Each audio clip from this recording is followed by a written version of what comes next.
리춘심 27세 여성은 압록강 근처 작은 농촌 마을에서 태어났어요.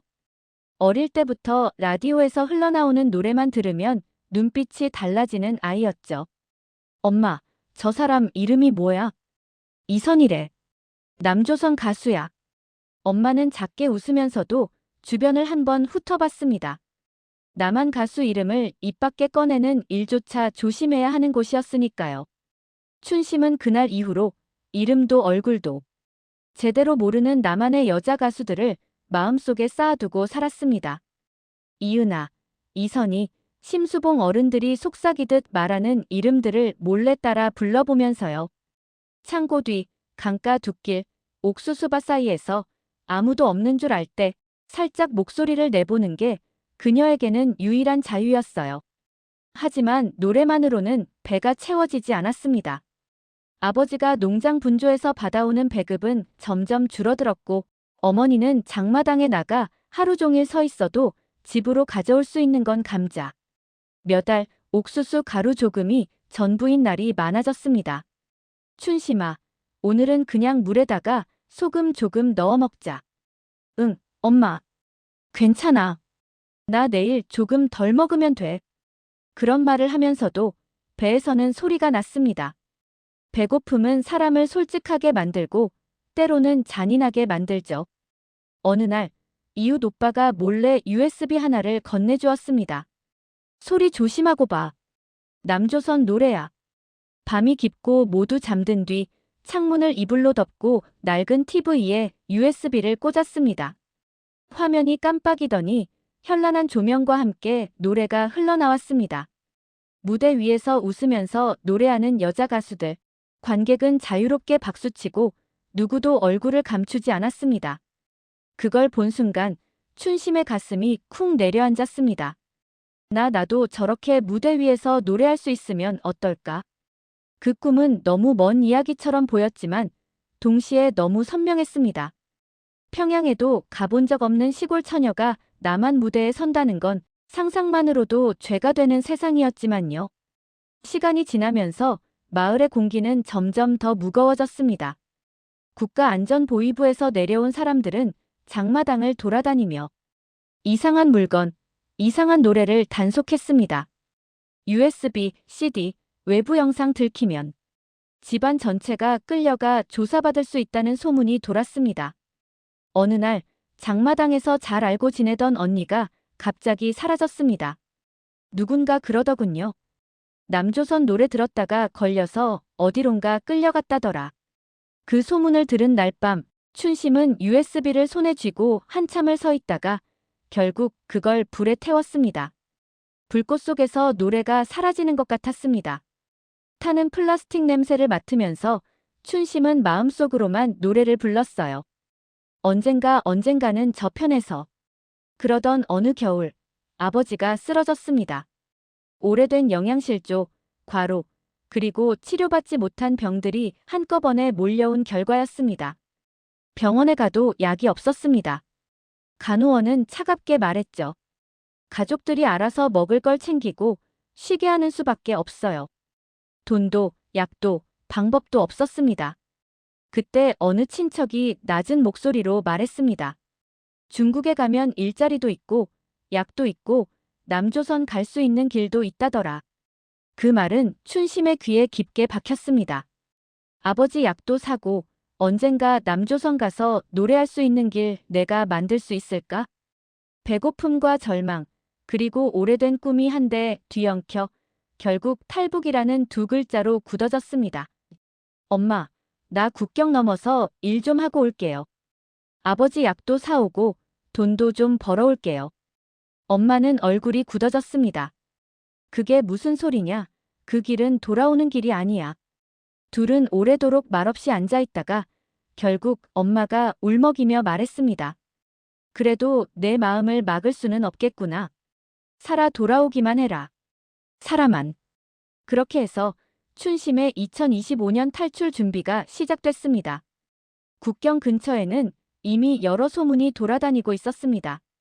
밤중에 강을 건너다 총을 맞았다는 사람, 브로커를 믿었다가 돈만 빼앗기고 버려졌다는 사람, 중국 경찰에게 넘겨져 다시 북으로 끌려갔다는 사람.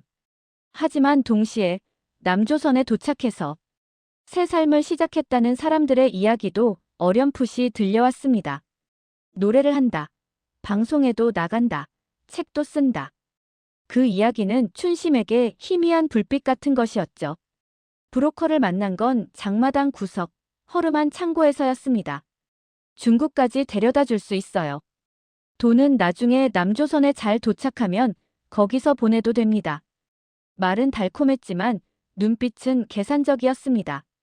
춘심은 미간을 찌푸리며 물었습니다. 정말 남조선까지 갈 수 있어요? 괜히 이런 일로 목숨 걸겠소? 우리도 오래 해먹은 장사요. 그 말 속에는 돈과 기회, 그리고 위험이 섞여 있었습니다. 하지만 선택지는 많지 않았습니다. 탈출을 결심한 밤, 춘심은 아버지의 잠든 얼굴을 오래도록 바라봤습니다. 뼈만 남다시피 마른 볼, 거칠어진 손등, 숨 쉴 때마다 가슴이 조금씩 들썩이는 모습. 아버지, 제가 꼭 노래하는 거 보여드릴게요. 여기서든 저기서든. 그녀는 속으로 그렇게 다짐하고 방을 나왔습니다. 강으로 가는 길은 길고도 짧았습니다. 몇 년 동안 마음속에서 준비해온 길이었지만 실제로 발을 옮기는 건 한밤중 몇 시간에 불과했습니다. 눈발이 흩날리는 압록강 언저리, 바람이 뺨을 때렸습니다. 멀리서 개 짖는 소리가 들렸고 어디선가 군인의 기침 소리가 났습니다. 브로커가 낮게 속삭였습니다. 지금이요. 소리 내지 말고 달빛 피해서 내려가요. 찬물이 발목을 적시는 순간 춘심의 온몸이 움찔했습니다. 여기서 멈추면 다시 돌아가야 해.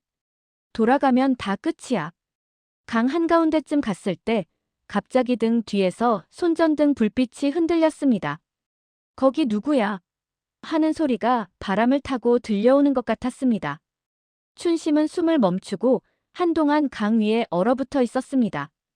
다행히도 불빛은 조금 다른 방향으로 움직이다가 사라졌습니다. 그날 밤, 그녀는 처음으로 깨달았습니다. 살아있는 것과 죽지 않은 것은 다르구나.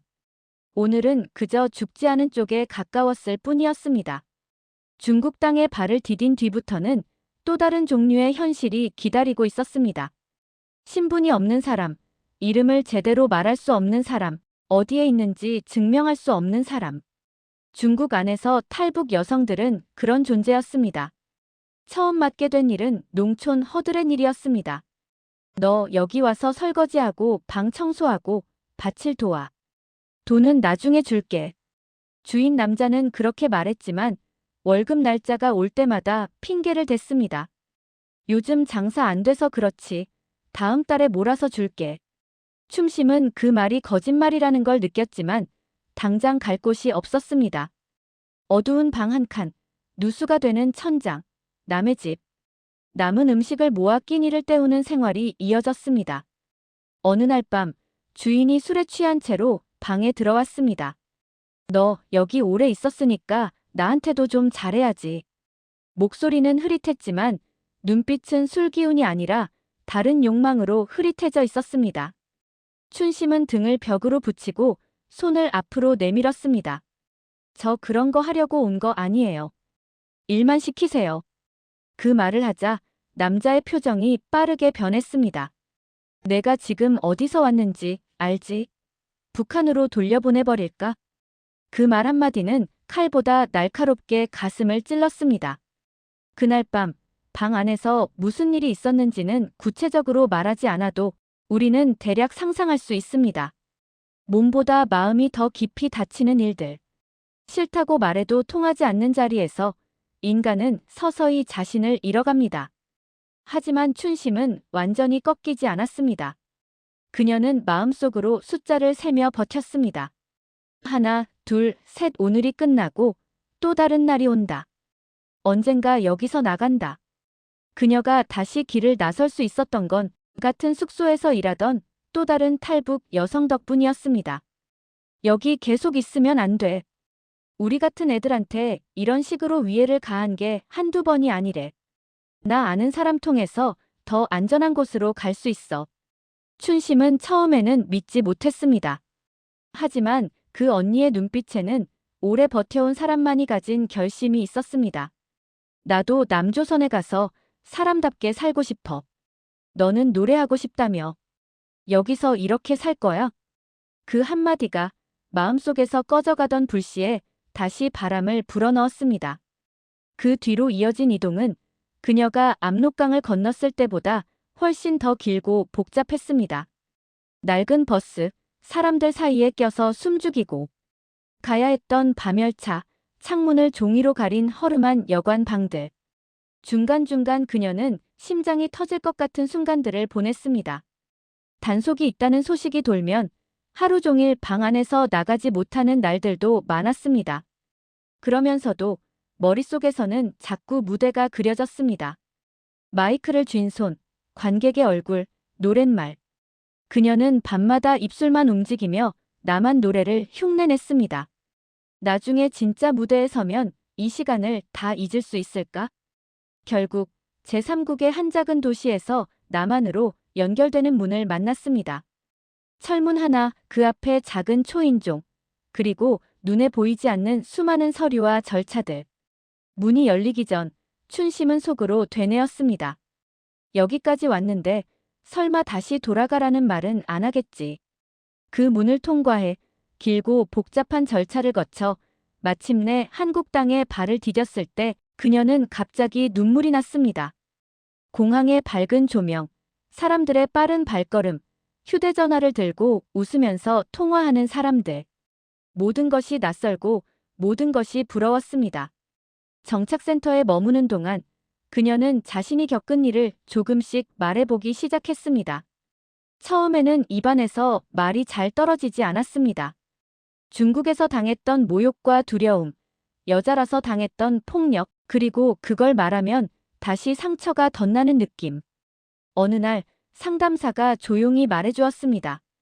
당신 잘못이 아닙니다. 그런 상황에서 살아남은 것 자체가 굉장한 용기예요. 그 말을 들었을 때 춘심은 처음으로 조금 자신을 용서해도 되는 걸까 하는 생각을 했습니다. 남한에서의 삶은 생각보다도 더 복잡했습니다. 식당에서 아르바이트를 하고 청소 일을 하고 주말에는 편의점 야간 근무를 서면서 겨우겨우 월세를 냈습니다. 가수라는 꿈은 너무 멀어 보였지만 그래도 노래만은 놓지 않았습니다. 퇴근길 지하철에서 이어폰으로 노래를 들으며 작은 목소리로 따라 불렀습니다.